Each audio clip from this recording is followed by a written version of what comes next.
কুকুরটি যদি জান্নাতে যায় তাহলে বাকি কুকুরদের কি হবে, এবং এই কুকুর যে জান্নাতে যাবে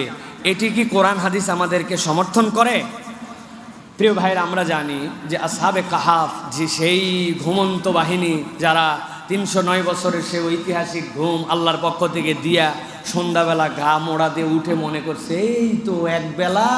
কি একটু বেশি এরকম ঘুমাইছি, যাও তো খাবার কিনে নিয়ে আসো। আল্লাহ বলছেন 300 বছর আরও তার অতিরিক্ত তারে ঘুমায় ফেলাইছি। ওই লোকগুলো যখন আসছিল তাদের পিছে পিছে একটা কুকুরও আসছিল, কুকুরের নাম বলা হয় কিতমির। এই কুকুর যখন রওনা দিছে ওরা তো চিন্তা করছে আমরা আছি এই বাচ্চাতে বাঁচার জন্য, তুই কি ঝামেলা, সরেই না, অনেক পিটাপিটি ঢেল দেওয়া পরে আল্লাহ কুকুরের জবান খোলায় তারা বলাই দিয়েছেন যে তোমরাও যে তাগুত থেকে আল্লাহ দ্রোহিতা থেকে